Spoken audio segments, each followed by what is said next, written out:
New from the Fox News Podcast Network. I'm Emily Campagno, and this is the Fox True Crime Podcast. And I had nothing to do with her disappearance. I sit down with the people who lived the nightmares. I was in shock. I was just devastated. The investigators who tirelessly worked on the case. And I really hope that they can catch this guy. Bringing you closer to the story than you ever thought possible. Listen and follow now at foxnewspodcasts.com or wherever you get your podcasts. These are the stories that keep you up at night.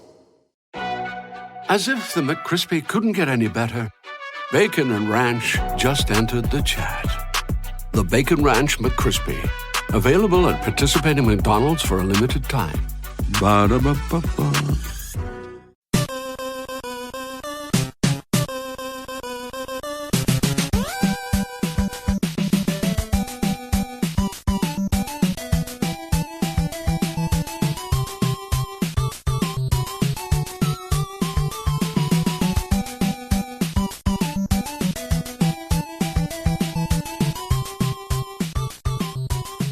Welcome to the family here on Purple Mafia. I am your host, Paladino Joey, or Joey Awajan. Purple Mafia is available on Apple Podcasts, Google Podcasts, PodMN, Spotify, iHeartRadio, Stitcher, TuneIn Radio. You get the idea. It's all over the place and all kinds of really nice applications, nice options. PodMN, highly recommended, but of course Apple and Google are all over the place. Your Android phones, you can do all that kind of stuff. PodMN, of course, or, Google Podcasts. Very, very valuable stuff. Apple's Apple. We all know what Apple is, I suppose, if you have it. So, yes, we're going to review the Minnesota Vikings draft, all 19 picks they had. No, it was about 15, but it felt like 19 or 25 or something. You just keep trading down, and you get excited about certain guys being there, and then you trade down, and you just get frustrated. Generally speaking, I'd say it's a good draft. Obviously, time will tell. With most of them, time will tell. But I would say it's a good draft. The very first pick was pretty exciting. Did we address the offensive line? Yes, kind of. In one position, maybe, hopefully. It's like a yes, kind of. Did we address the cornerback position? Yes. Quarterback, like a backup or something? Probably not.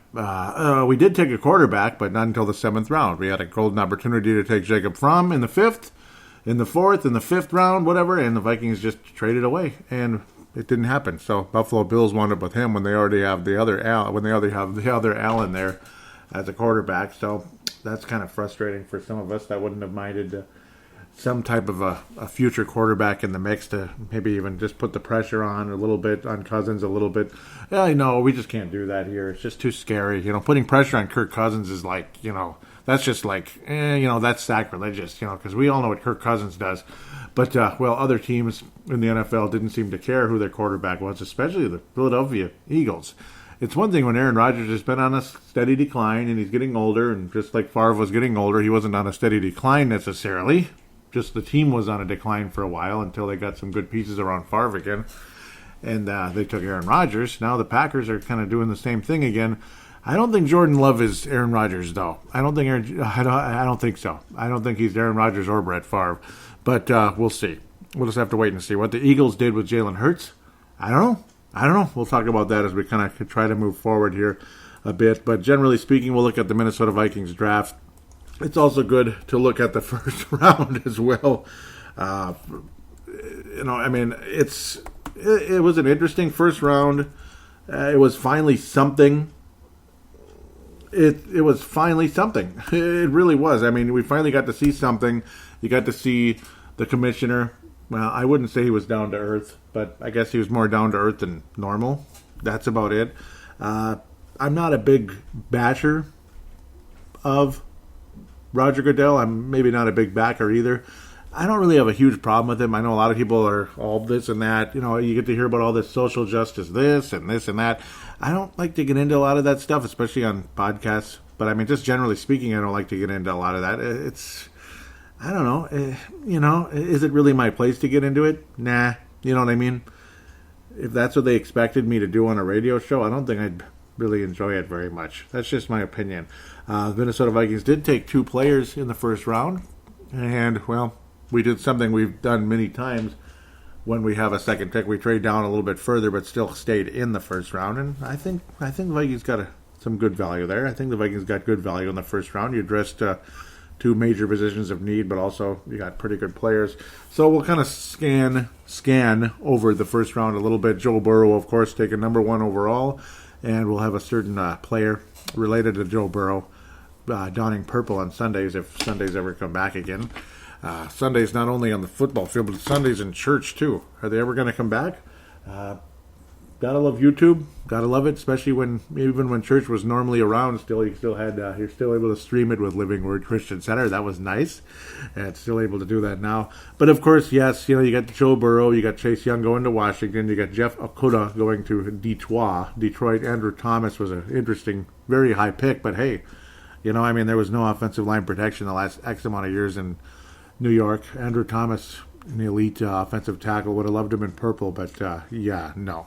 Not going to get the 4th overall pick. Tua winds up going to Miami, so he did go. Some people thought, oh, what if he slips to like 18 or something? The Vikings got to trade up and get him, right?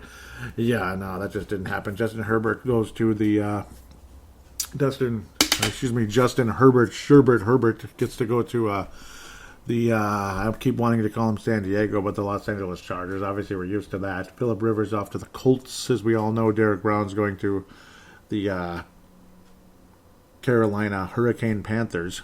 They're from defensive tackle from Auburn. So War Damn Eagle had their top pick there in the 7th overall. Isaiah Thomas, offensive linebacker too. Offensive outside linebacker. That's kind of silly. Offensive linebacker. That would be interesting. Yeah, I have no idea what I'm talking about, do I? Outside linebacker from Clemson going to Isaiah Thomas. C.J. Henderson off to Florida. There, C.J. Henderson awfully high.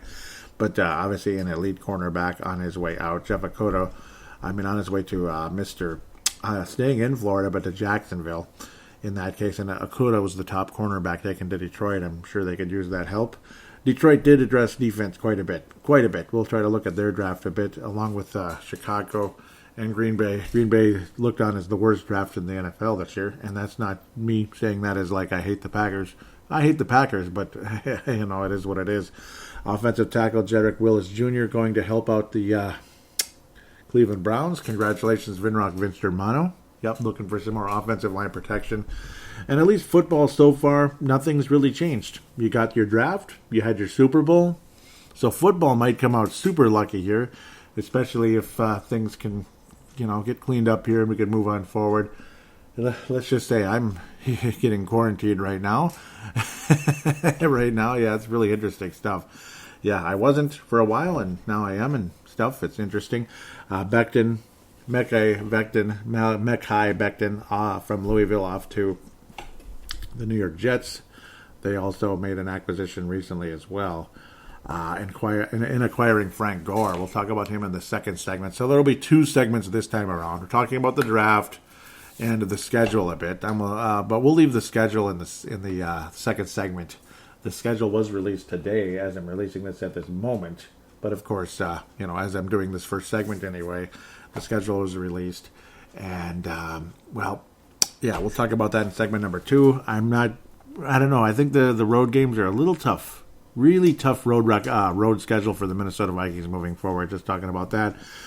And of course, what did the Oakland Raiders take now that they're the Las Vegas Raiders? Did anything change about the Oakland, Las Vegas, Los Angeles Raiders, whatever you want to call them? Did anything change about the Las Vegas Raiders? Did anything change about the Raiders?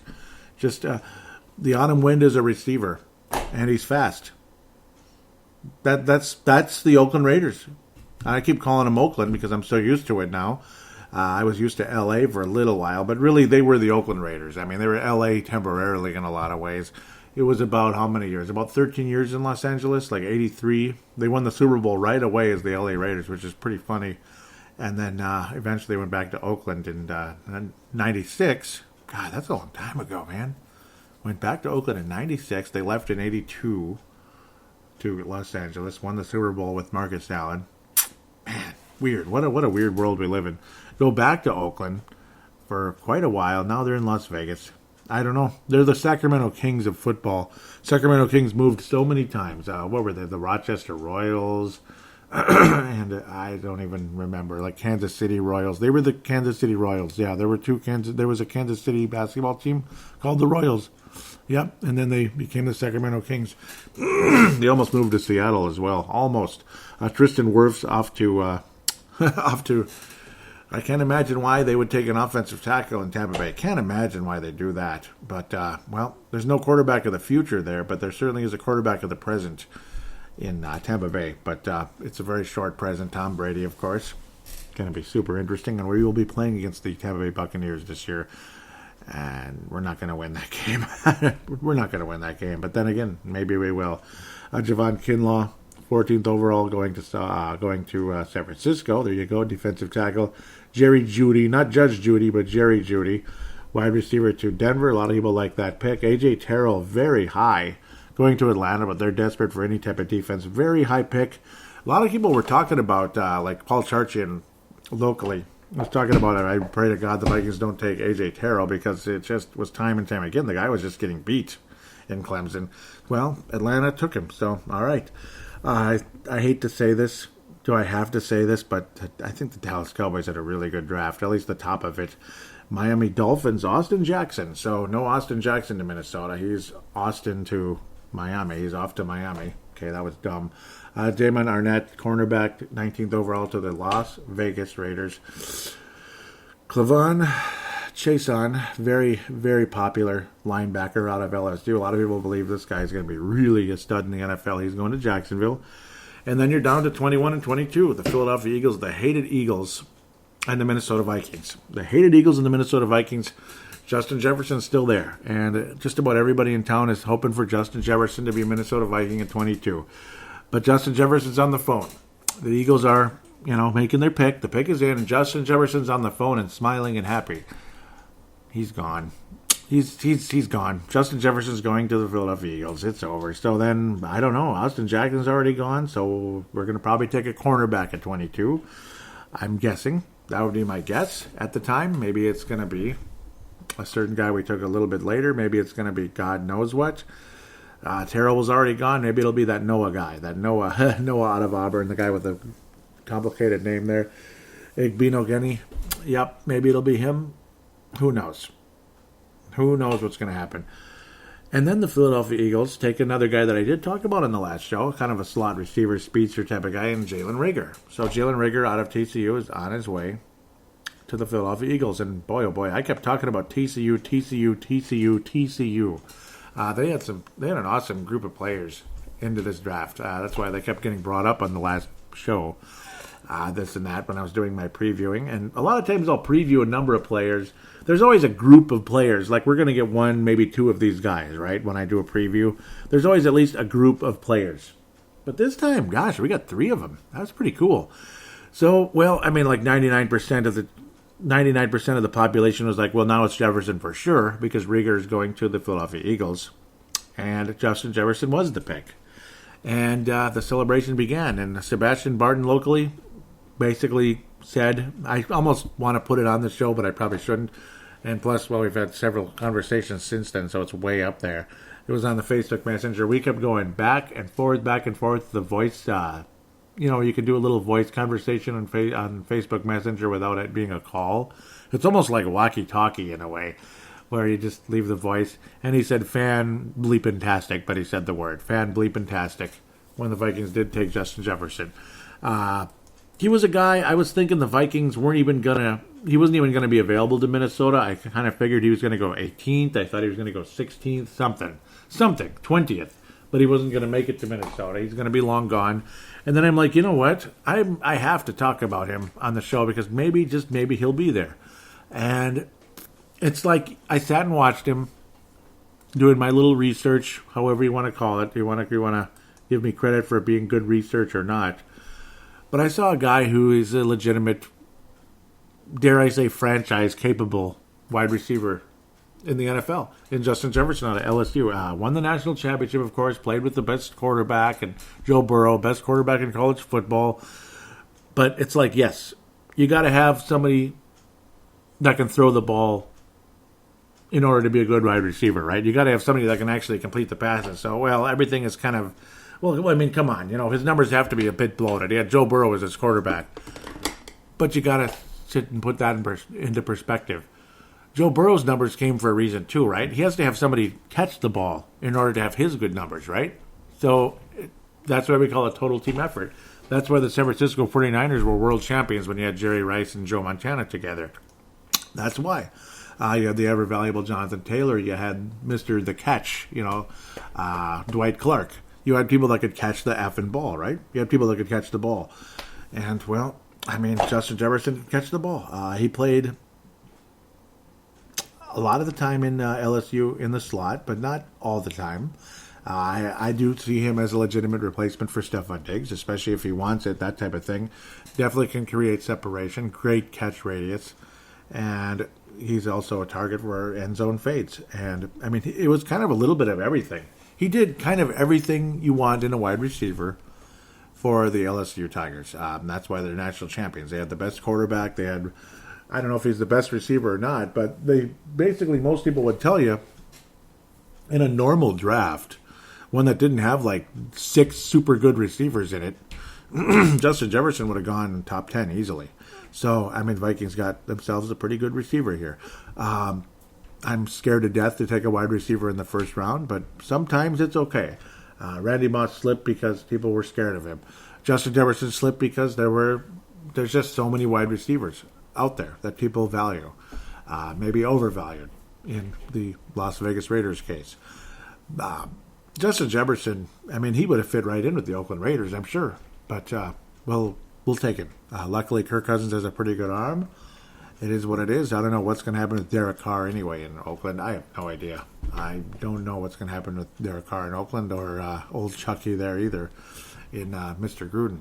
I'm not sure, but it's a big mess. Stephon Diggs, though, again, I mean, Justin Jefferson, kind of similar, obviously. This guy's 6'1", 202 out of LSU. 202 out of LSU. Yeah, that rolls right off your tongue. And he can play, and his number is 2 also. Wide receivers have gone with these weird, like, small numbers. It's like not the classic 80, 81, 82, 83, 84 anymore, 85, like it used to be, 86. Yeah, I know.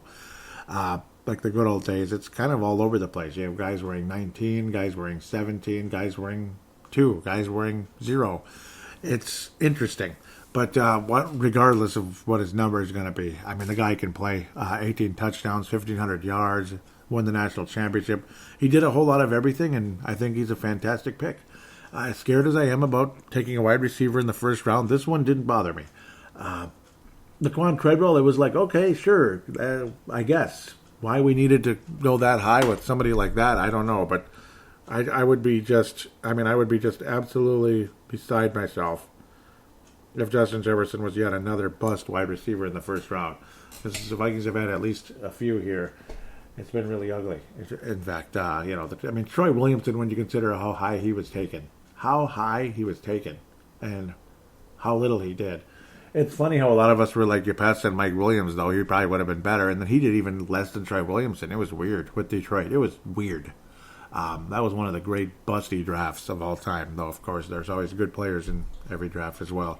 I mean, Erasmus James was your Asmus James. He was your ass out there. That's how bad he was as a defensive end. Just couldn't play. Just couldn't play, period. So there you go. Justin Jefferson comes to Minnesota. The hope is high.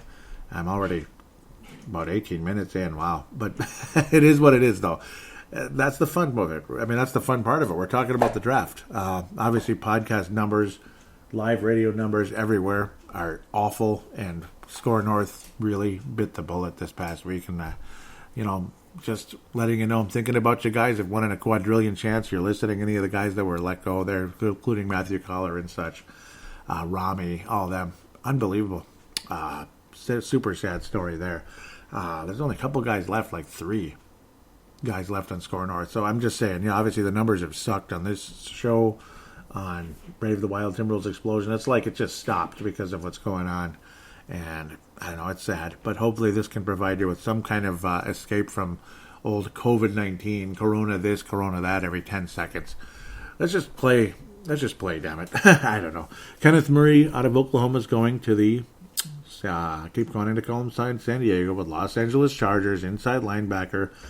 Cesar Ruiz, the center, is going to the New Orleans Saints to protect for the ancient Drew Brees, and of course their other fun, quirky quarterback they have there.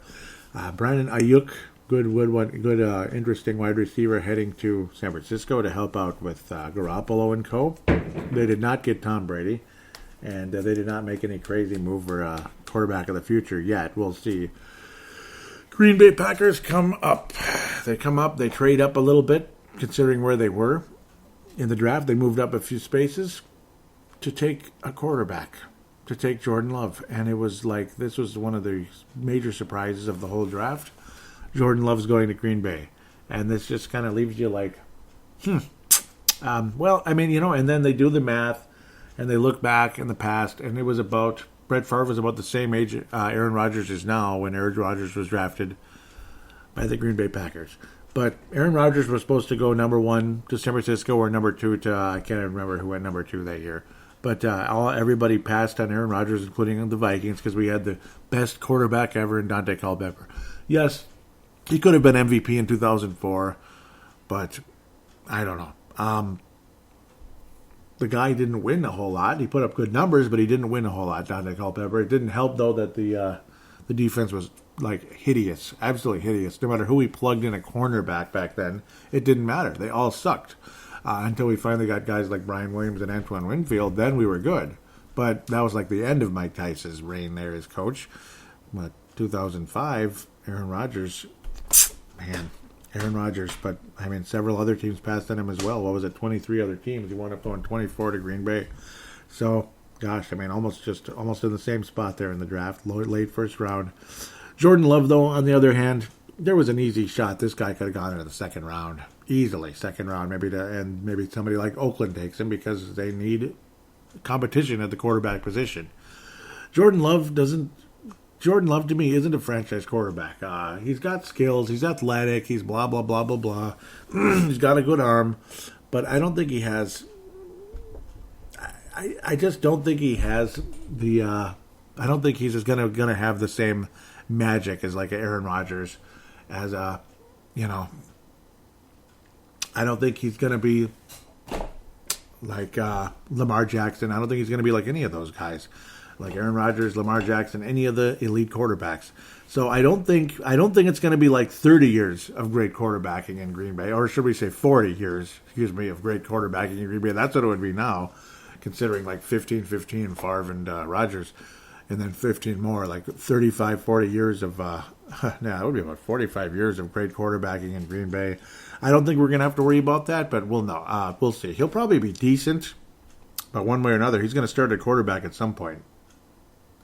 I just have a doubt that that's going to be it's going to be another miracle thing. Still should be a halfway decent quarterback, I'm sure, but I don't know. I'm not overly confident that he's going to be this superstar. We'll see. We'll see. He's got skills. We'll see. We'll see. Jordan Brooks. Now it's a different Jordan. Texas Tech outside linebacker to the Seattle Sea Chickens. Patrick Queen, inside linebacker to the Ravens. Isaiah Wilson, Georgia, offensive tackle to Tennessee. He was a possibility coming to Minnesota along with Noah Igbenogany, who I do believe could be a pretty good player in the NFL, and I do believe that the Miami Dolphins had a decent draft. I think they did. Obviously, Tua and Noah, those could be some interesting players for the future of the Miami Dolphins. I think the Dolphins are going to be better, and of course, we're going to have an ode to Don Shula, who died at 90 this week. 90 years old, Don Shula, the greatest Dolphin coach ever, that's for darn sure, and one of the greatest coaches of all time, and had the only true undefeated season because they won the Super Bowl. The Patriots almost had it, but they didn't win because of the miracle helmet by Tyree, a guy nobody's ever heard of. They just heard of him for that one play. But sometimes that's how it goes. But we'll see what happens. Don Shula, obviously the miracle undefeated coach, and he kept coaching for a long time, well into Dan Marino's career.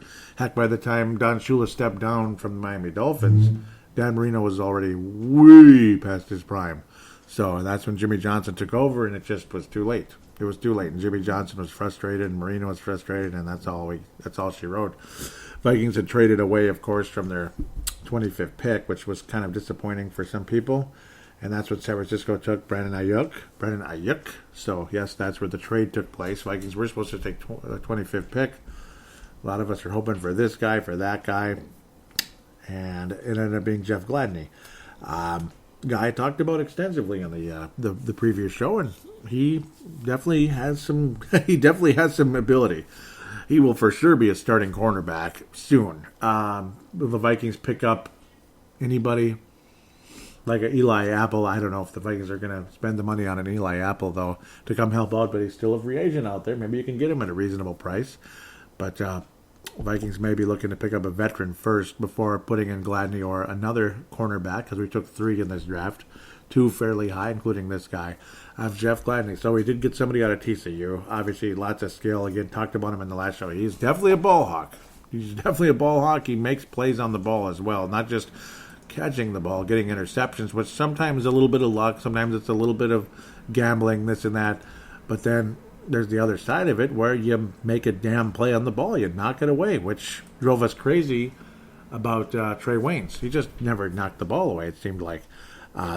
This past year, he only got 1 interception, which is kind of funny. But in the past, over the course of his collegiate career, he was absolutely outstanding. Multiple interceptions throughout his time there in TCU. 5'10", 191. Obviously, again, knocks the ball away. Very serious player.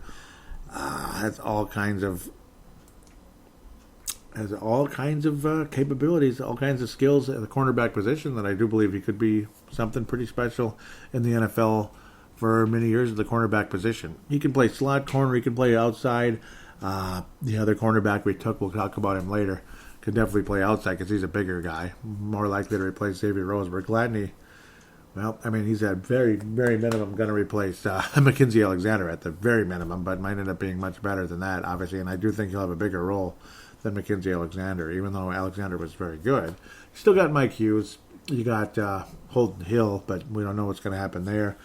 Strong positioning, knocking the ball away rather than racking up penalties. Not overly physical. Needs to get stronger, according to experts. He did have knee issues with the meniscus and all that early in his collegiate career. Depending on if the Vikings bring in a veteran to help bridge the gap, it would be best that he didn't start right away, but he's definitely an answer long-term, health permitting, when you talk about Jeff Gladney at the end of the day. So that's pretty much your first round Clyde Edwards-Hilaire running back going to Kansas City. That was one of their weak spots, but the world champion Chiefs looking to defend their championship with taking a running back in the first round here. See what happens. Position of need, I suppose. But then now we're going to, generally speaking, dance around here a little bit. It's just interesting, though. I'll just get to this before the minute we look at the rest of the Vikings draft. It's just the Jalen Hurts pick going to the Eagles. That was an extremely interesting one there as well. When you have Carson Wentz, the son of a gun can't stay healthy. That's the problem. But still, it's just an interesting, strange message to send that you're taking Jalen Hurts, who's, I think, probably better than Jordan Love. I think Hurts has better career potential than Jordan Love. I bet a lot of people would think that. Not everybody. Some of you might be like rolling your eyes at me right now, thinking, "Okay, does this guy have any football knowledge at all?" Sometimes it's a matter of an opinion. I mean, sometimes, let's just say me and somebody who we talk about on the show very much had a very minor argument about Michael Thomas, and they thought Michael Thomas was crap and wasn't going to do anything. I thought you could see something. So I was right about something once in a while, and Michael Thomas ended up being a hell of a player, unfortunately, for the very, very wrong team in the New Orleans Saints. But, it is what it is. We don't really know how some of these guys are going to adjust. I thought Laquan Treadwell had a chance, but, I mean, you kind of watched closely, and you did see that he was pretty slow. That was the fear, and the slowness ended up killing his career so far. But we'll see how he does with Atlanta. I don't know. A lot of us frustrated, though, no offensive tackle taken, but you did get your wide receiver, you did get a cornerback. So that's obviously really good. But now, what the heck? Let's keep moving. You got to keep moving here and hope for some type of offensive tackle here. Okay, Vikings are going to trade up to get Cleveland, right? The Vikings are going to trade up to get Cleveland or somebody else, one of these other guys. We're going to trade up, right? We're going to do something. And it just never happened. And the trade up just never happened. But then Ezra Cleveland was never taken. He was just never taken. Not one Offensive tackle was taken. Robert Hunt was taken as an offensive guard to the Miami Dolphins. So, yeah, they're really showing up that offensive line. They're shoring up the offensive line. But not one OT was taken in the entire second round. Ezra Cleveland, be it pure luck or be it the Vikings just knew, that's why we didn't trade up for him. Everybody thought the only way you're going to get Ezra Cleveland is to trade up for him or take him 25th overall in the draft or 31st or something. That's what I thought. There was a possibility he could go 31st. And that just never happened. Never happened at all. And then, boom, there he is. 58th, you figure, yeah, it's going to be Ezra Cleveland, right? And yes, it was. And the Vikings did take an offensive tackle that a lot of us did believe is a good fit for the zone scheme and everything. Sebastian Barden didn't seem to like it too much. He's like, not really. He's very mobile. He's got quick feet. Should fit well in the zone blocking scheme. You can compare him to Brian O'Neill because he's a little underdeveloped, very athletic, underdeveloped, but we'll see. He was left tackle at Boise State, where Brian O'Neill was right tackle at Pittsburgh. So moving Brian O'Neill to left tackle at this stage is probably a done deal now. You don't have to. It's done and dusted. It's not necessary. He can stay exactly right where he is and where he's been spectacular thus far. What an awesome pick. Was it pure luck or was it skill or whatever? Or is it just being cute and getting lucky, which I think is probably closer. Getting a little cute here, which maybe the Vikings did as well with Ezra Cleveland. But, 6'6", 311. He's got the height. He's got the athleticism. A bit lanky, of course, which is fine. He's going to bulk up a bit, I'm sure. But talk is he'll start off as offensive guard, on the left side, depending on what's going on with Pat Elflein versus Riley Reif. Riley Reif is still on the roster. Riley Reif is still getting paid. Riley Reif is still considered a starting left tackle in the NFL, regardless of how you feel. And you still have Rashawn Hill, which I think is great. I'm really happy to have him still around. Rashawn Hill, absolutely love that guy. He can fill in a tackle at any time, depending on what happens. Unfortunately, only 1 year so far, but definitely a good pass blocker. Ezra Cleveland can be a bit of both. He can pass block, he can run block. He's got the athleticism.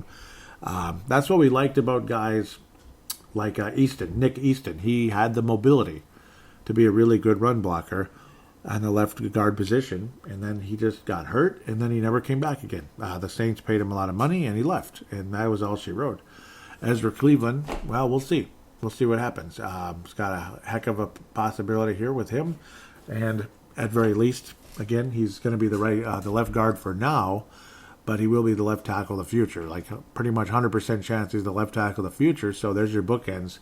Ezra Cleveland, Brian O'Neill, left tackle, right tackle for Minnesota. Guard position still very much in flux because Pat Elflein just hasn't been good ever since he got hurt years ago in 2017. He hasn't been good ever since. Nick Easton never returned from obviously after his major injury. And the right guard position, I guess it's Drew Samia. And people seem to like him very much, so I guess he's the right guard. And, of course, Mr. Bradbury. Garrett Bradbury's your starting center, and hopefully he doesn't get forklifted like he did last year. He looked awfully small. So now we continue to move forward here. Vikings, thankfully, addressed the offensive line, at least in the second round there, with a guy who probably should have went in the first round or earlier, significantly earlier in the second. How do you feel about that? I don't know. But you just continue to move down. You're in the third round, hanging around. And you end up with Cameron Dantzler, 89th overall, 25th in the third round out of Mississippi State. A very interesting move here. A lot of people like it very much. Vikings really did address the cornerback position in this draft. Absolutely. He took a third one also. We'll talk about him in a minute here. But Cameron Dantzler, Mississippi State, he's got some skills, man. He's 6'2", 188, so kind of on the lanky side.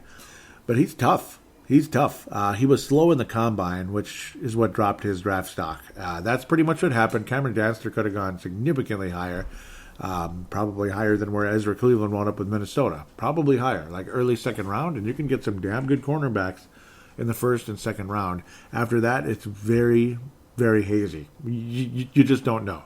I'm not sure why he came up slow at the combine, because he's not slow. It just happened. Sometimes it's just poor luck.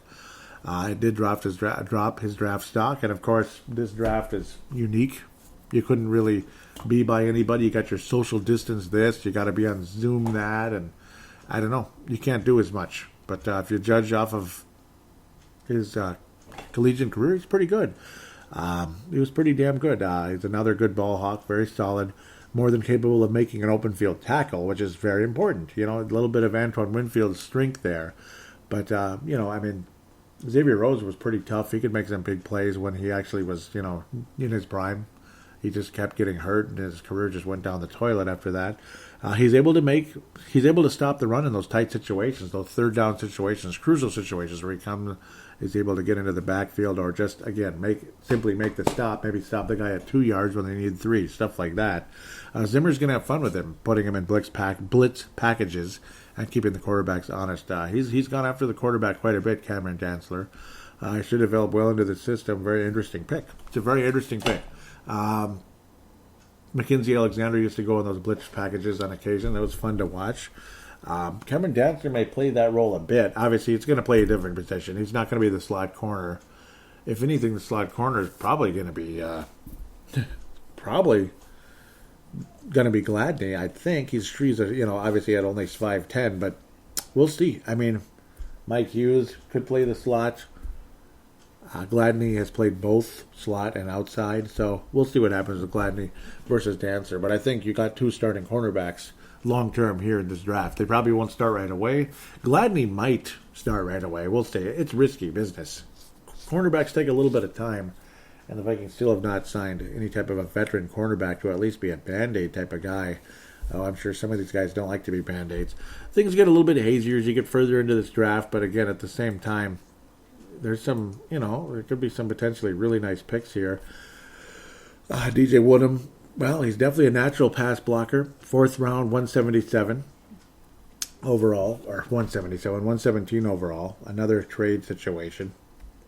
Vikings trade every time. It's always a trade of some sort. It's nothing but trades. So it doesn't even matter at this point.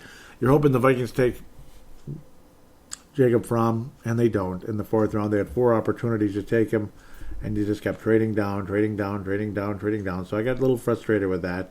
But definitely got some value here in the 4th round. You got 3 picks, in the 4th round, DJ Woodham out of South Carolina. The competition level not super great necessarily, and that may be why his grade, the pick grade, is considered a C- according to CBS Sports. Justin Jefferson was an A, Ezra Cleveland was an A-, and a certain linebacker taken in the bottom of this 4th round from Minnesota, considered an A, not an A-, an A, so very exciting. But DJ Woodham and James Lynch, both defensive linemen. Woodham is an edge who's got that natural pass rushing ability, which is nice. He was considered a little bit of a reach, I'm sure, where he's taken, but as always, who knows? He often got his hands on the ball, forcing fumbles. He even blocked a punt in college, so that's always good. He's got some quickness. He can get to the ball and make a play at times as an edge rusher. James Lynch, defensive tackle out of Baylor, 6'4", 289. He can get into the backfield on a regular basis, which appears to be a major part of his game. He's much more of a 3-technique style than a run-stopping defensive tackle. You already got your nose tackle in Michael Pierce, so consider James Lynch. He'll be an interesting defensive lineman. He could do well in a rotation, stuff like that, along with, he could be in the defensive rotation a bit. James Lynch, defensive tackle. I think he's going to see action, and he'll learn under Andre Patterson. I think he's going to stick, actually. I wouldn't be surprised. A lot of guys, maybe it'll take some time, maybe play some special teams, this and that. But, and get into some games, obviously. But I think James Lynch could have some staying power here. We'll see. Troy Dye, though. 4th round, 132 overall, considered an A grade at this spot in the draft. Widely considered a steal. Very, very, very athletic. He's fast enough, and he's able to drop into coverage. He's made some plays, knocking the ball away, interceptions, isn't that? Dropping into coverage on wide receivers, which is pretty damn insane. 6'3", 231, athletic, lanky. Very fast, crazy fast. He'll likely start out on special teams. He might even be a special teams ace for all we know. But he has a real chance of sticking around for many years and could be the replacement for the overpriced Anthony Barr long term. I think obviously a cheaper option at the linebacker position because I don't think you can pay Anthony Barr what you're paying him right now with the cap situation the Vikings have. I don't think Anthony Barr is that kind of guy you can really pay the amount you're paying him. And I could see Dye replacing him. Remember how we had Anthony Barr dropping into coverage, and we got roasted and toasted. You got Eric Hendricks, who's absolutely great. And you got Ben Gideon, who's very solid. Very solid. So, it is what it is right there when you look at the Vikings linebacker core. I think Mr. Dye, though, could end up being damn good for Minnesota long term. I think Troy Dye might be good. Might be a starting linebacker someday. Obviously not for a while. Maybe a year or two. We'll see what happens. Maybe he really shocks everybody. Like a year, 2 years from now, he's a starting linebacker in Anthony Barr's position. And I wouldn't be surprised if the Vikings do head that direction. Glad the Vikings took a couple of linebackers in this draft, and you're always going to have to, especially as guys leave, special teams aces like Kentrell Brothers, guys like that, they leave, and you're like, okay, well, that sucks, and you got to move forward. I mean, there's not a whole lot you can do, but interesting fourth round for Minnesota, I'd have to say. And then my frustration kind of hit the fan here in a big way, but obviously I like who he took, and it's considered a pretty nice pick as well. In Harrison Hand, fifth round, number 169 overall, cornerback out of Temple.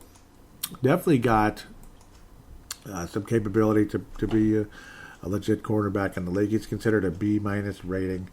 Minnesota Vikings had an opportunity to take Jacob Fromm in this round, and they didn't. They just didn't, and they just didn't, and they just didn't, and they kept trading down and trading out. I think the Vikings actually had 4 picks in the fourth round, and that's where you could have maybe taken Fromm, and the Vikings traded down. But you wind up with Harrison Hand, who's considered a B-minus. That's pretty decent anyway, out of Temple.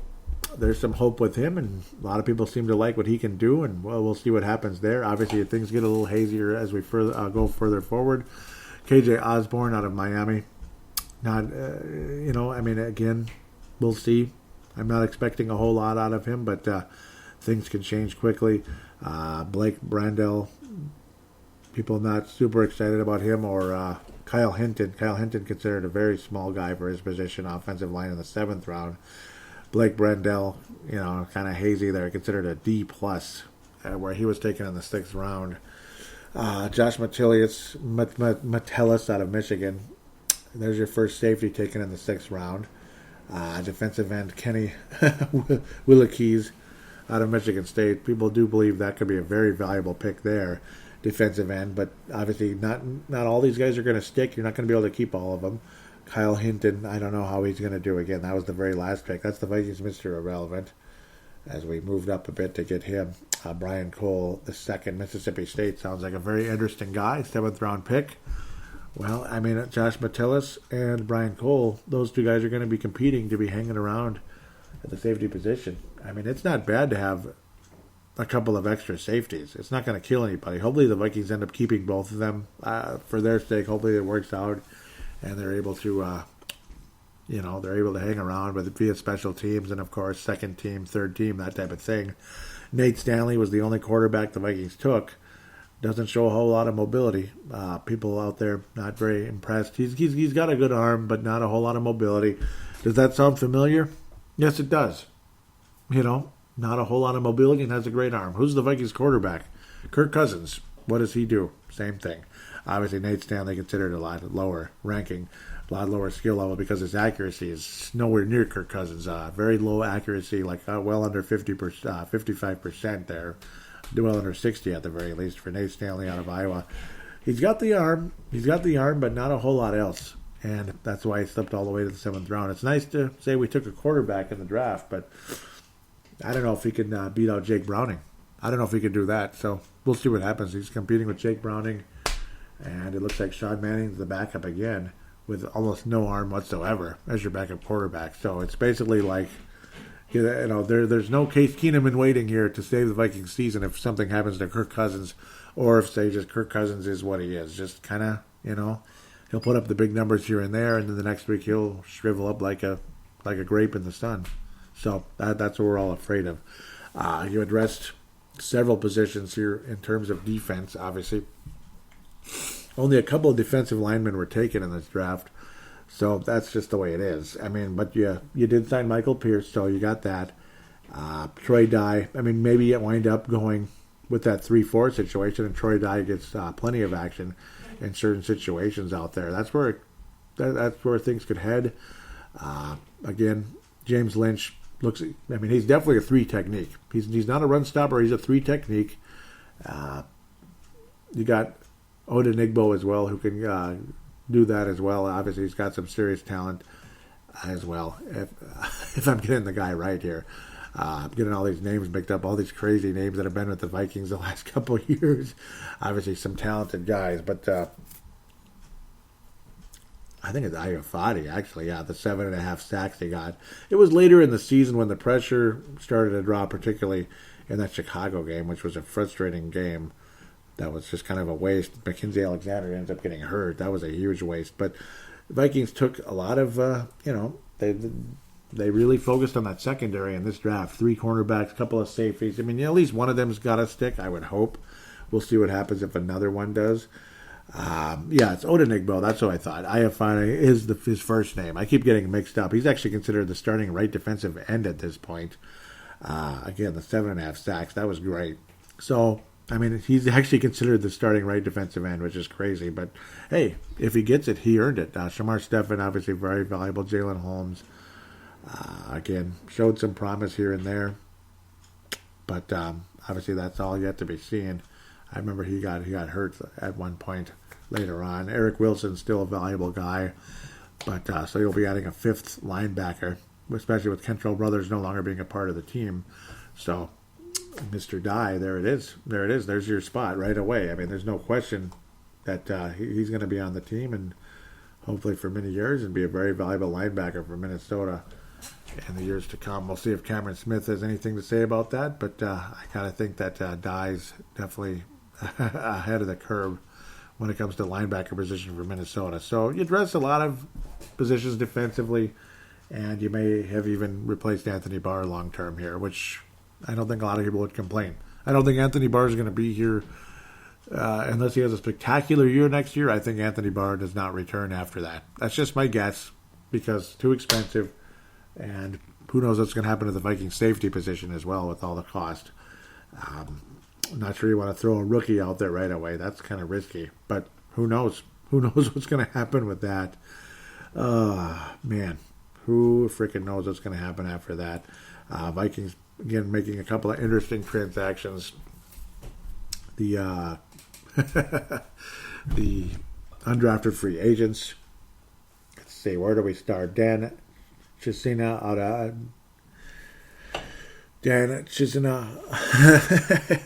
was signed. Wide receiver Neville Clark, cornerback Tyler Higbee, guard Jake Lucina. I do believe the son of Corbin Lucina, center, was signed. Tyler Higbee is a guard. Courtney Davis, wide receiver. Blake Lynch, linebacker. David Moa, Miles Dorn, safety. David Moa is a defensive tackle. Brady Aiello, guard.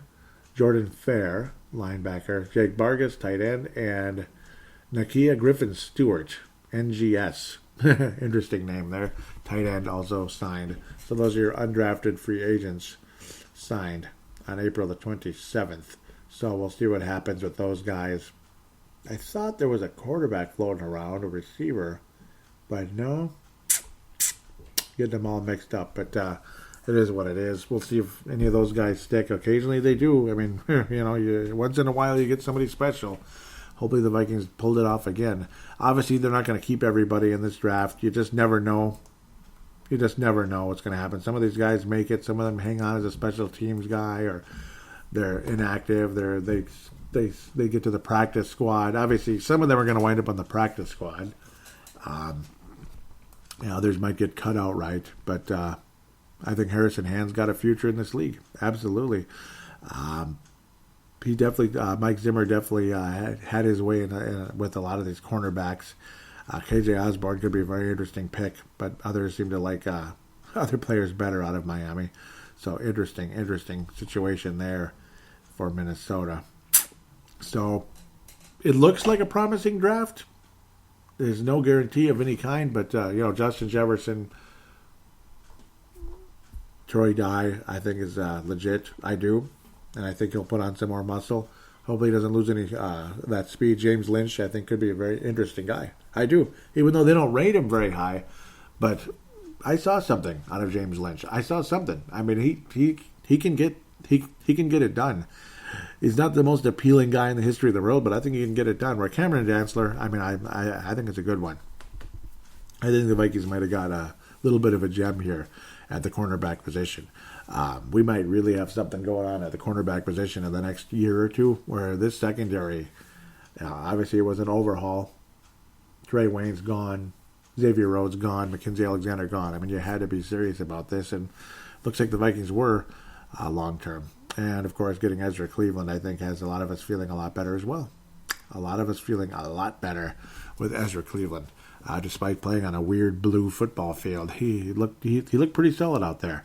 He can pass block and run block. He's not just a run blocking tackle long term. I think he's a little bit of both, and he's got a ton of potential to be one of the better tackles in this draft. And the Vikings need it, boy. The Vikings absolutely need it. It's better than taking a guy third overall and he completely lets you down, which is what happened years ago. He had one good year, and that was about it with Matt Khalil. It was so disappointing. And Brian McKinney's best year was his first or second year as well, and after that he just kept getting lazier. As great as he was, he just didn't care, and it was so frustrating. So we'll see. Guys like Ezra Cleveland, somebody like that, hopefully appreciates it more and just gets better and better every year. So we'll see. I don't think the guards, the other offensive linemen we took in the draft, will be a whole lot of factor long term, but maybe. I mean, I hope so. I hope so. It doesn't sound too optimistic at this stage, long term for Minnesota with some of those later picks. But we'll just have to wait and see. Nate Stanley. I mean, that one kind of, it is what it is. The one that could be very interesting is that Kenny Wilikes, defensive end, Michigan State. A lot of people seem to really like that pick, along with the Michigan safety, Josh Metellus. So we'll see what happens. I'll quit my rambling.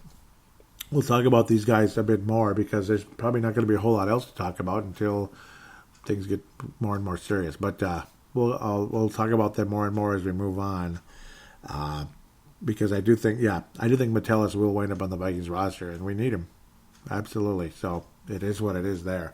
With that said, I'll stop rambling, and we will jump into the fan interaction segment right after this.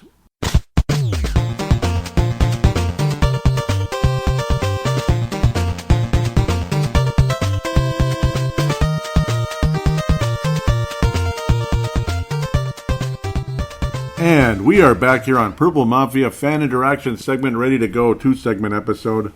Don't expect this to be too long, but I suppose we will look at the schedule that came out. So it's something to look forward to, though we're not 100% sure really if we're going to play all the games.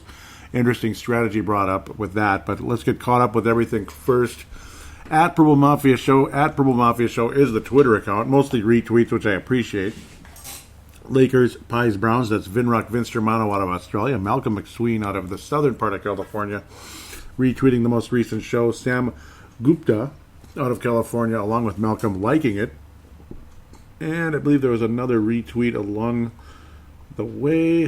Tanae Brown out of New Zealand, and now a new Purple Mafia Hall of Famer, has retweeted the most recent show as well. Sam Gupta out of California says, "Great episode, Joey. Thanks for giving us some Vikings content to distract from all the craziness. Skull," and thank you very much. And I'd like to do that as well. I'd like to get something to distract from all the craziness as well. It's like you want to watch the news and then you don't want to watch the news. You turn it on and it's like the same old story every time. It's just rehashed one way or another. You get to watch the same thing 1,000 times over, like, doom and gloom and shut everything down for 18 months or whatever. That's about the last thing I want to do is shut everything down for 18 months. So we'll see what happens with that. Gerald String, Nebraska, also retweeted the most recent show. That was, again, Draft Preview 2020, episode 317. This is Draft Review 2020. Draft Review 2020, episode 318, you can basically call it. Apologize for the long delay, but got busy, and now the cleanups are done. So the cleanups are done. Really cool. So very exciting there. We were able to get all that done. Joseph Montana, not Joe Montana? Okay, good. Well, I'm following him. That's good. HOF 2000, so he's been in the Hall of Fame for quite a while. Hanging out with Michael Jordan in this image. Interesting. I just had to see this. He says, since everyone's talking about ESPN's The Last Dance, I had to go back through my pictures and find this moment. What do you think? What do you think we were talking about? They're hanging out.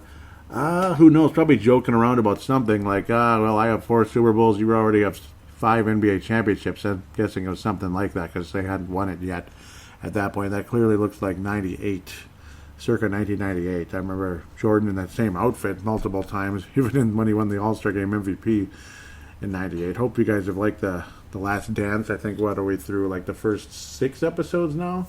It's been very, very, very enjoyable. I almost should release a Timberwolves Explosion talking about that a little bit, and Brave the Wild. Those are my other 2 podcasts, Timberwolves Explosion and Brave the Wild. Brave the Wild's obviously hockey. Kind of just talking about things that are catching up here with who knows what's going to happen with these seasons. You know, baseball's been delayed, 6 weeks? Hockey and basketball have been delayed since, was it March 13th? And football, well, hey, everything's still a go so far, other than the combine was kind of shut down, basically, for the most part. Players didn't really get to scouts and all that, and general managers didn't really get to get up close and personal with these players because we got a social distance, so we'll Zoom everything or Skype everything or WhatsApp or Viber or whatever the heck people want to use for that. Google Hangouts. I mean, you could go on forever about all the different ways to get a hold of each other via video nowadays. Hey, at least we have that technology. You know, in 1918, they didn't quite have that yet, so they didn't even really have telephones yet at that stage. So at best, there was maybe some kind of radio at that stage. So that's pretty much the Twitter account. I'm just kind of messing around and chuckling at that. Again, at Purple Mafia Show. Do check that out. Going to give a quick shout out to MN Vikings Haven. Nice, fun Minnesota Vikings Facebook page.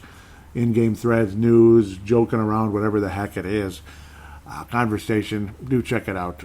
Trevor Wickerin, a bit north of here, a bit north of the Twin Cities, the founder of that page, nice enough to allow me to post links to Purple Mafia Show releases on that Facebook page. Now for our Facebook page, facebook.com/Purple Mafia Show. Those of you that haven't joined it yet, please do if you could. Interact with me and the others. Lots of great people on here. I mean, awesome people. Mark Carlson, Gerald String, Tony Coleman. I mean, you could go on forever. All the legends out there. Gerald, obviously Gerald String. We'll get back to those guys in a second here. Of course, before the last show was released, Amir Abdullah was agreed to terms along with Dakota Dozier. Amir Abdullah and Dakota Dozier were re-signed, so that's always good. So now we'll see what people had to say about the last episode. Mark Carlson out of Iowa says, no virus going to slow down the production of this podcast. Thanks, Joey. I'm downloading and listening now. And that was, again, the preview, which was released on April 7th. Okay, so it's been over a month. And again, sorry about the delay. The draft was like 2 weeks ago already, but then that's when things started to get super busy. But we just blew through it like I've never seen. Gerald String, Nebraska says, stuck in quarantine. Finally something awesome to listen to. Can't wait. Part of me wishes I was stuck in quarantine, but it's just been nothing but busy for me. Some of you guys are getting a little bit of a break from being around all that nonsense. I haven't had a whole lot. I had a short one, but yeah, it's kind of been busy ever since again. That's life, isn't it? So, what was the most recent post here? Yep, Tavares Jackson. This was on a very snowy Easter Sunday. Snowy here, but of course it wasn't snowy in Mississippi, where Tavares Jackson was living. Originally from and was living again. Hadn't played in the NFL in the last couple of years. Tavares Jackson dies in car crash at 36. And again, hard to believe he was already 36, but far be it from that being anywhere near any age that anybody should be dying. I mean, unbelievable. 36 years old. I guess crashed into a tree somehow, some way, about 9 p.m. in Mississippi on Easter Sunday. Very sad story. Very sad. I'm not sure if he was drinking or texting and driving or what the heck it was, but something wasn't right. I mean, you don't just hit trees. So definitely a very sad moment there. Extremely sad.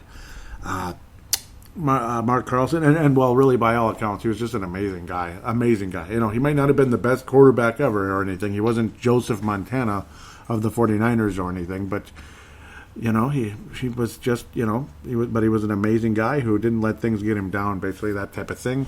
Mark Carlson says, sad news, tragic. All due respect to his family and friends and former teammates. Respect to him, also as a former Viking, especially. As a team member, he was one of our own. Rest in peace, brother, and thank you for that, Mark. Sebastian Barton. Mankato, I believe he's still there. He's a moving guy. An interesting profile picture of Justin Jefferson there. Gotta like that. Pretty cool artwork there. Sebastian Barton says, I get it's not wise to speak of the dead, but let's be honest, isn't the reason he's not in the NFL is because of domestic abuse? Yeah, there was something, wasn't there? Trey Buckholz says, I think it was more to do with the fact he was 35. And Sebastian posts the article, wife taunted him after he pulled a gun on her, police say. I think there was something about that, wasn't there? So I was kind of blanking on that one. It had been a little while. Trey says, what happened after he retired? That happened after he retired. And Sebastian Barton says, is Fitz like 38 and still playing? Trey responds with, or I guess he didn't get signed by anyone. Sebastian says McCown was coaching high school football. McCown. Yeah, and that's the guy that had that historic Paul Allen call. The Cardinals have knocked us out of the playoffs. They hurled it into the end zone to Nate Poole and knocked the Vikings out of the playoffs way back in 2003. That was still one of those where you just sit and stare at the TV. I believe I was sitting with Paul Caniff that day, and we just kind of stared at the TV like, what the hell just happened? Yeah, Vikings got knocked out. As of April 15th, the Vikings were reportedly in talks to acquire Odell Beckham. That was with the Cleveland Browns, of course, and that was nixed a few days later. I believe there were conversations. I believe they got fairly serious, and then it got to a point of like, I don't know. And obviously with the drafting of Justin Jefferson and other wide receivers and such, I don't think the Vikings are going to go in any direction with Odell Beckham Jr. And, of course, the guy, again, he's kind of a head case. As good as he is, he's not a good team player. We already went through some hell with Stephon Diggs, as great as he was. So that kind of was nixed, basically. Getting all kinds of reactions here. 8 comments. Mark Carlson says, do you think it will work out, Paladino Joey? I'm not a fan of his at all, but this is Minnesota and anything can happen. I don't like Odell Beckham either. Talent-wise, sure, he's great, but I don't know, too much attitude, lots of nonsense. It says 8 comments. Why am I not seeing 8? I'm only seeing 3. Let's say all comments. All comments, yes. There we go. Now we're seeing everything. That's funny what I'm seeing here. Jay Grupinski, sorry about that, agree too many wide receivers in the draft. The kids from ASU, Ayuk is a beast and should fall into our lap at 22. That's interesting because remember how the Vikings traded away 25 so San Francisco could take Ayuk, but we owned it with Justin Jefferson, again, national champion and everything. Vince Germano, of course, Cleveland Browns fan and Los Angeles Lakers fan, says, hands off, you plonkers. And Vince Germano, Australian, great friend also. Again, definitely a Timberwolves Explosion Hall of Famer, that's for sure. And he could get in the Purple Mafia Hall of Fame as well, I'm sure. Brett McCarthy, South Dakota, says, not a good deal. Why? Justin Jatava says, no. And Patrick Grant jumps in and says, we just got rid of a head case receiver. Why get another one? And, yeah. Jesse Ball says, lots of receivers in this draft. This makes no sense. And, well, luckily we listened to, the Vikings listened to all you guys that were saying that. So that's good. The Vikings did head towards the draft instead. And, of course, the contract situation and all that. Much wiser. And I'll continue to talk about Anthony Barr. I wouldn't be surprised if he was not on the Vikings after next season. In fact, I'd be kind of surprised if he wasn't. Then you get this graphic that says you can only keep 3. Number 1 was Anthony Barr. 2 is Christian Ponder. 2 is Kirk Cousins. 3 is Danielle Hunter. 4 is Kyle Rudolph. 5 is Mike Zimmer. 6 is Harrison Smith. 7 is Dalvin Cook. 8, Eric Kendricks. And 9, Adam Thielen. Mike Feller Stu Evans says, I keep 6, 9, and 7. So you're keeping Harrison Smith, Adam Thielen, and 7. That was Dalvin Cook. So you went in that direction. And Zimmer has to go. Kurt Back says 2, 9, 3. That would be Cousins. Wow, I'm surprised you put Cousins there. 2, 3, 9. That is Cousins, Danielle Hunter, and Adam Thielen. I'll come back with mine here in a second. Justin Shatava, says, let me click like on all you guys here. Hunter, Smith, and Cousins. Gerald String says Hunter, Smith, Thielen. Kendrick's honorable mention. Honorable mention, huh? Eric Mostert says 169. That would be Anthony Barr, really. Anthony Barr, Harrison Smith, and Adam Thielen. You can notice I'm a little bit objecting that one. Wow, really? Anthony Barr, huh? Mostert says 369 would be my second choice. So 3, 3 would have been, Hunter. I'd take him over Anthony Barr any day. That's just me, though. Apologize if that annoys you. If my response annoys you a little bit. Cedric Paulding, there he is, out of Mississippi, says 379. So that would be Danielle Hunter, Dalvin Cook, and Adam Thielen.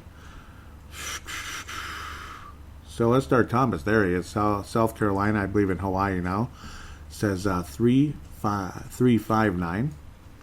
That would be Danielle Hunter, Mike Zimmer, and Adam Thielen. Interesting.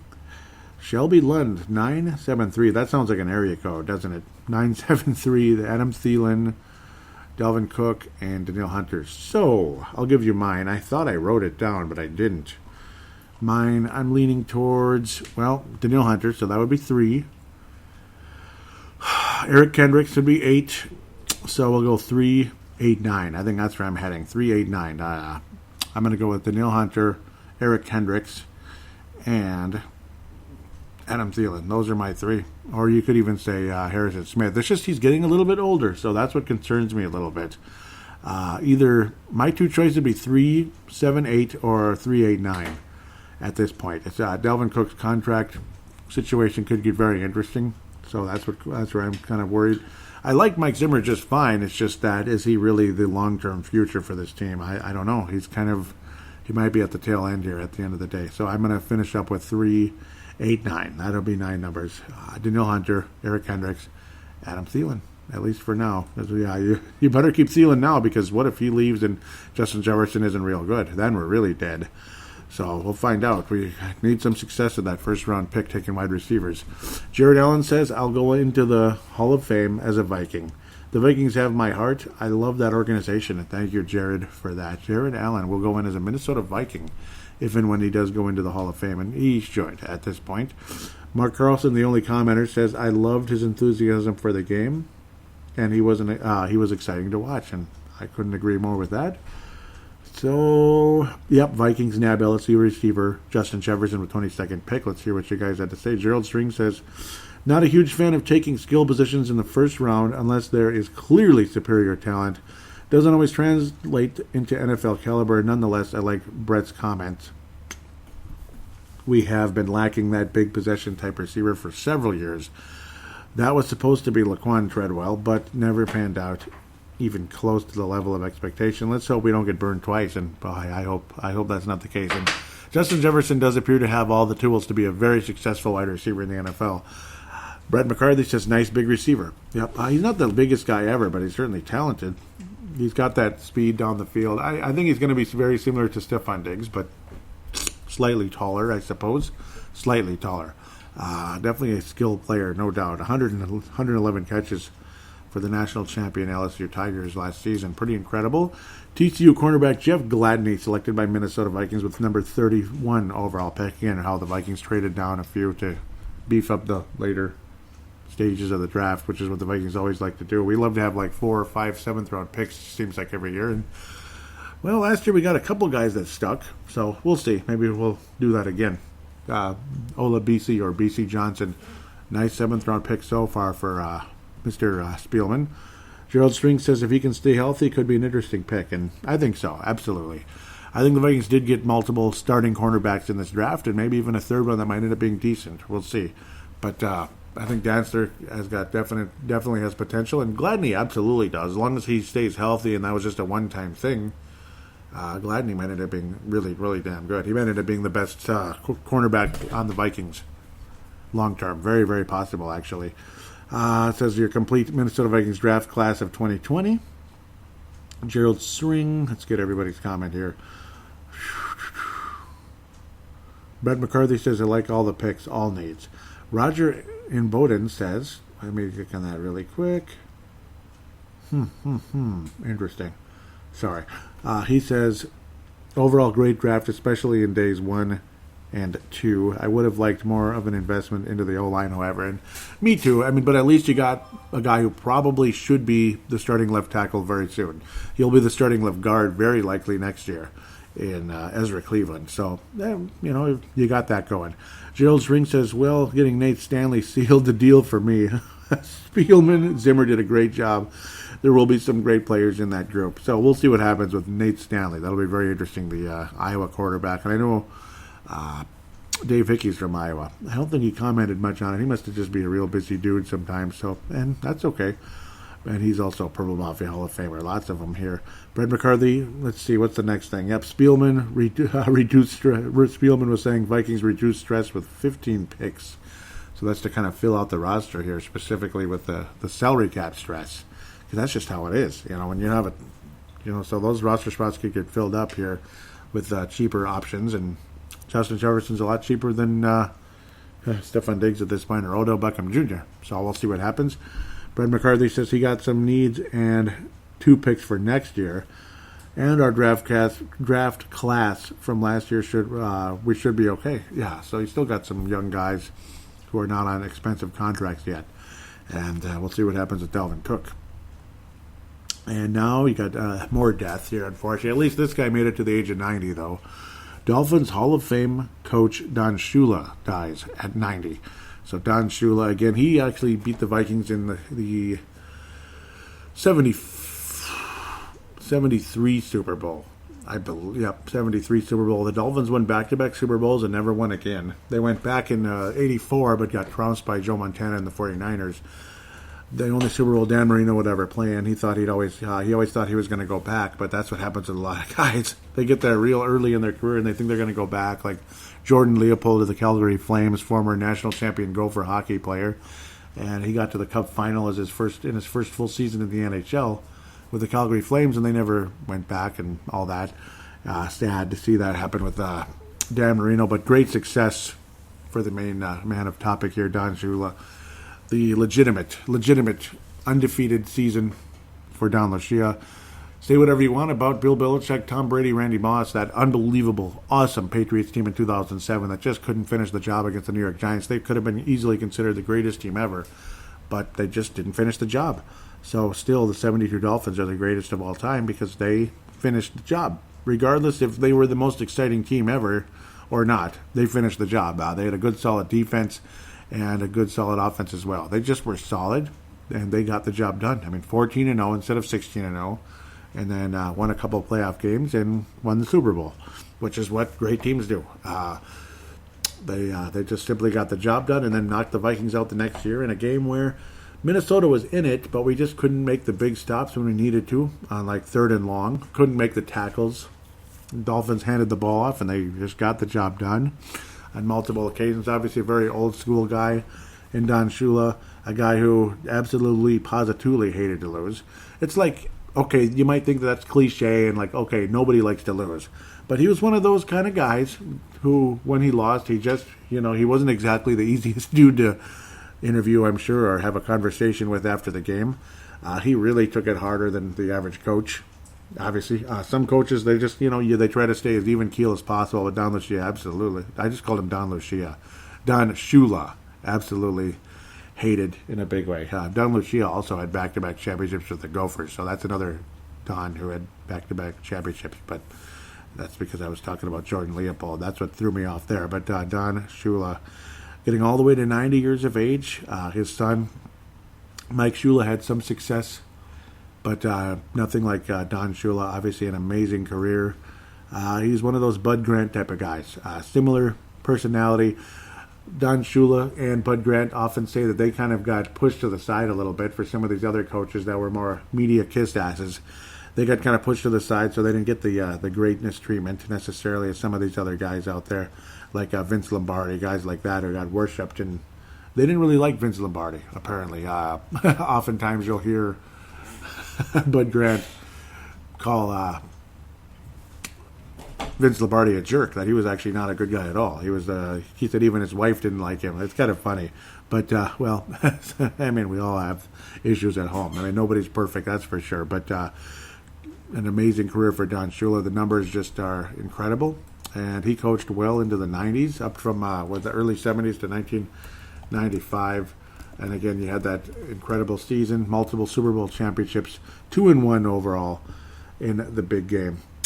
Absolutely awesome. His overall coaching record was, he coached the Baltimore Colts from 63 to 69 and the Dolphins from 70 to 95. That is just absolutely crazy when you look at his overall numbers at the end of the day. You look at that incredible overall record of regular season 328, 156, and 6. So 6 ties over the course of his career. That's how long he was there. They had 6 ties. That's just crazy. He even played in the NFL. Wow. He actually played in the NFL 73 games with 21 interceptions. 21 interceptions. Huh. That's insane. His career posters and record, his career regular season record, winning percentage of .676. That's just insane. Postseason was 19-17 because we all know how football playoffs can be. One bounce of the ball, somebody sneezes, and the whole thing changes forever. So you can't really blame him there. And Dan Marino, God love him, great numbers and everything, but he wasn't that successful. That's where the postseason record dropped off a bit. He wasn't that successful in the playoffs, Dan Marino. He just wasn't. Crazy career. Obviously, Pro Football Hall of Fame. Easy choice there. Don Shula was a defensive back who played many years ago. I would say 5'11", 190. Man.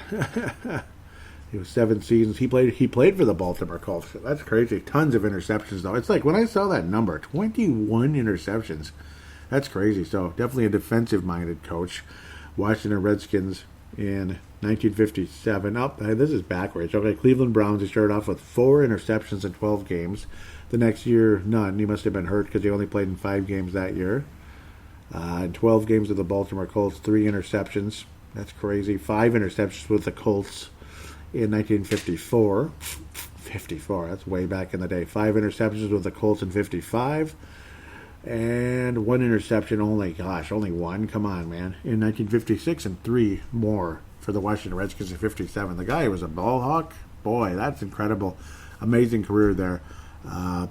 No numbers about forced fumbles or anything, but maybe they didn't keep that as a stat. You're just seeing lines. We're talking the 1950s here, so it's way, way, way back in the good old days when Detroit was actually good. You know, Detroit was actually a championship caliber team and kind of a dynasty in the 50s, which, all these 60, 70 years later, we don't really think about them winning anything ever. But what a great career for Don Shula. Again, don't forget Baltimore Colts as well. They had a hell of a run. I think he won 3 Super Bowls if he coached the Colts, though. It's like you keep thinking about that crazy overall success. Yep, two Super Bowls. Oh, yeah, an NFL champion because, in 1968. That's right. Yep, but the Super Bowl had already happened, so, the Colts actually lost the Super Bowl then in 1968. So they won it like sometime. I think it must have been right after he left. That sucks.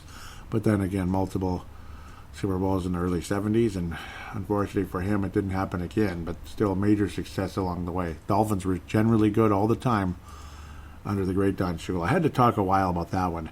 Al Gore, this guy's going to get in the Hall of Fame for sure. He's 3rd overall in rushing yards now. He'll be joining the New York Jets, so he's going to play again. Unfortunately, not necessarily on a good team, but we'll see. The Jets made some improvements in the offseason, so we'll see. No comments there. Mark Carlson says terrible, sad news about Don Shula's death, but at least he got to the age of 90. That's a hell of a lot better than 36. Now we'll look at the schedule, which again will get us some conversation here as well. The schedule has been released. Let's see what people had to say. Kurt Back out of Whiteberry Lake, says I shouldn't say, but I got a feeling, Joey. I hope so, but you look at that schedule, I don't think it looks easy at all. Cedric Paulding, Mississippi, and Purple Mafia Hall of Famer says we always go to Seattle? ? And it's like, yeah, I don't like it either. He's like, I was like, that's what I'm saying. Of course, we never win, never.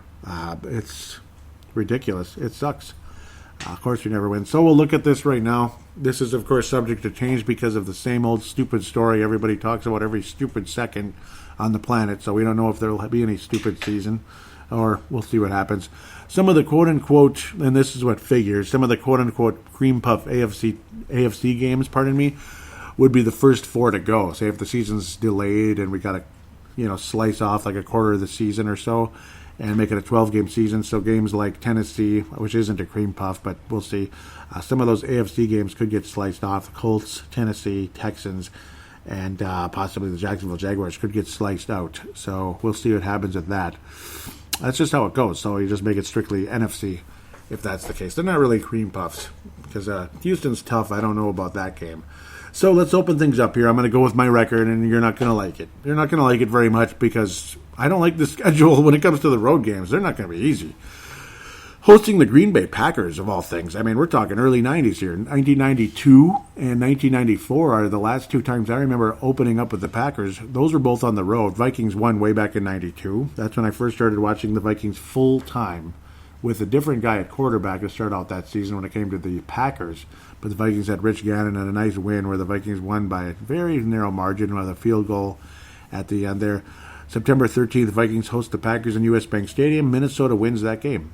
I believe we win, and of course there's going to be some back and forth with Aaron Rodgers and all that stuff. We'll see what happens there. At the Colts, I don't think the Vikings win that game. The Colts have always been a menace for us. And you got Phillip Rivers. We'll see what happens. There'll be some momentum there. The Vikings win that one, a very impressive win.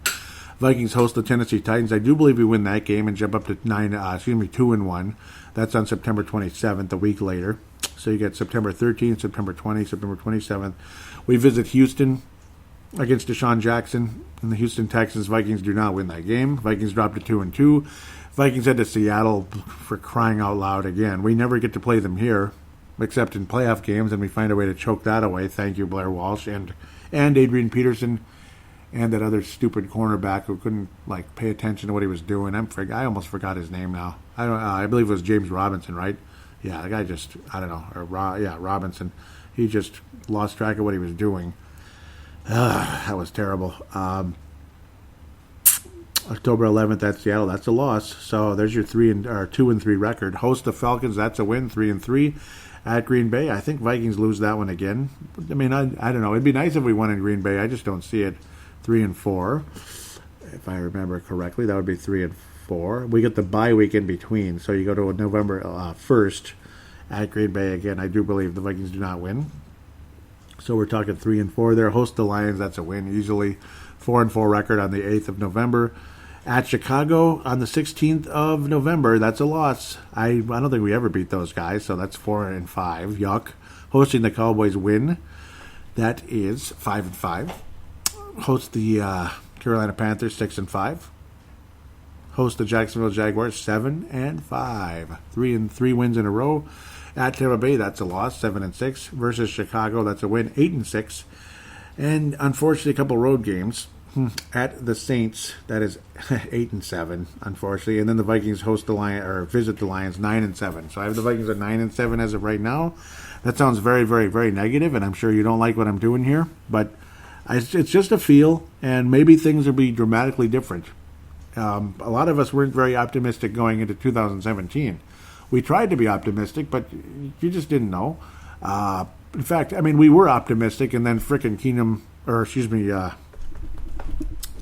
Bradford got hurt right away after a very impressive start when you could tell the Vikings had two legitimate wide receivers really getting going into their career there.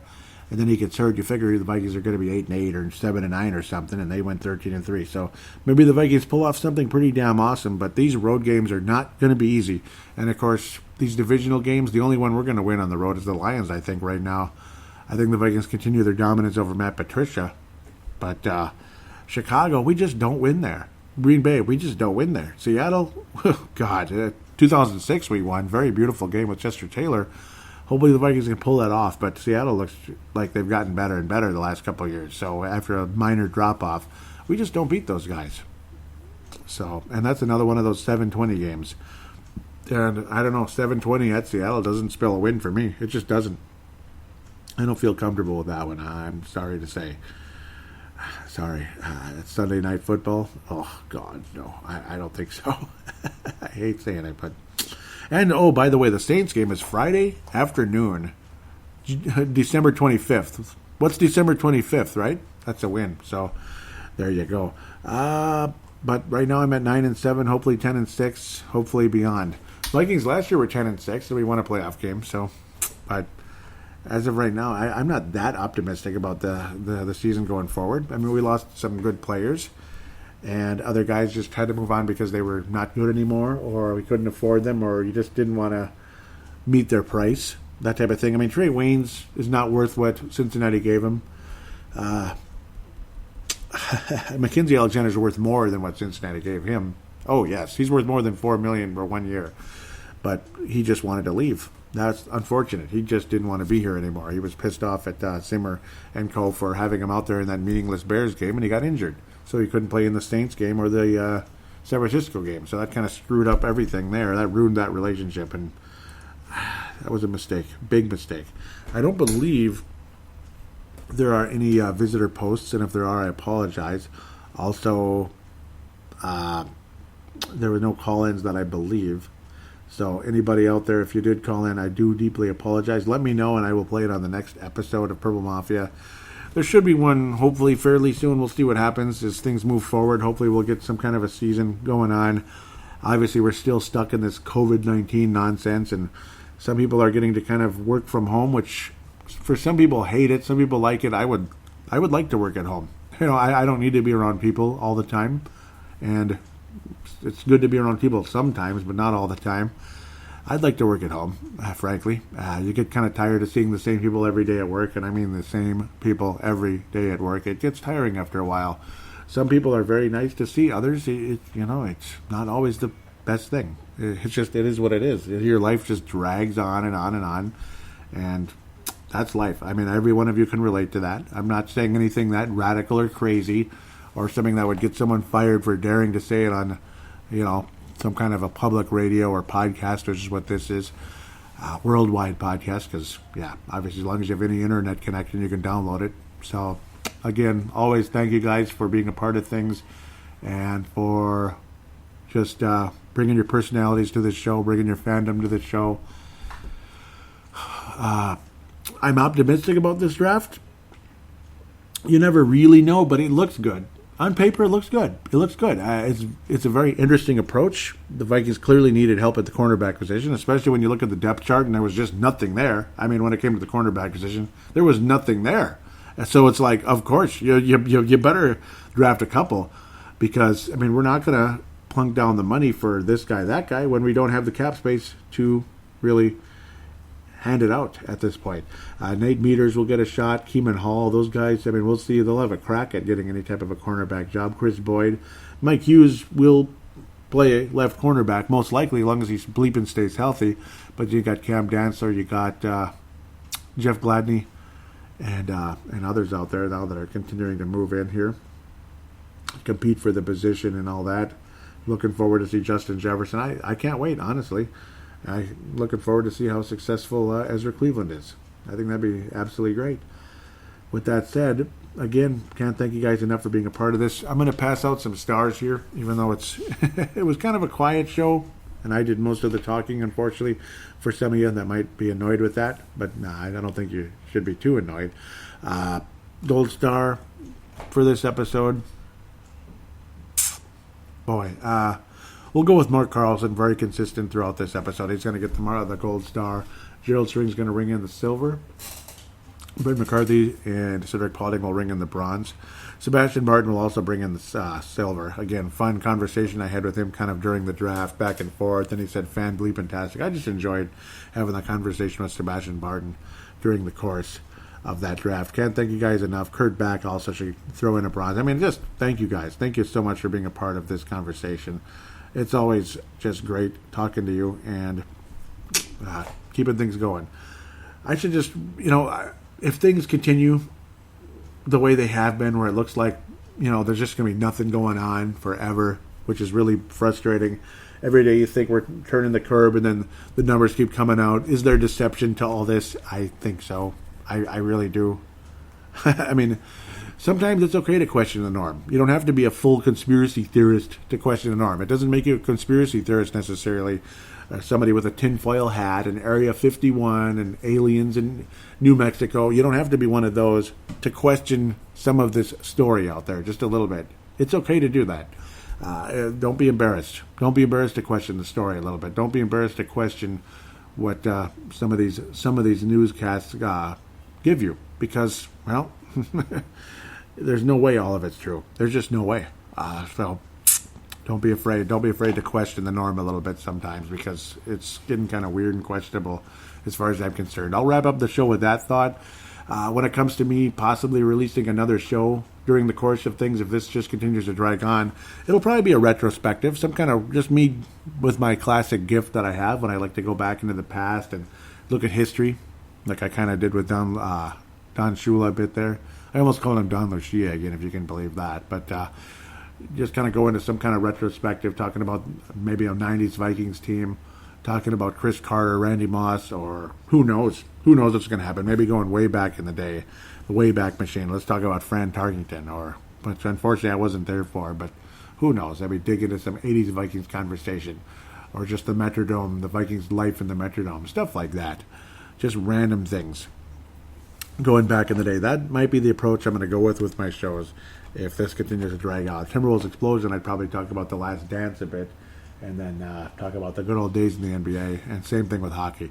We'll see what happens. Maybe some North Star conversation. That one you can really get interesting with, if you're a North Star fan back in the 60s, 70s, 80s, and early 90s there with that club.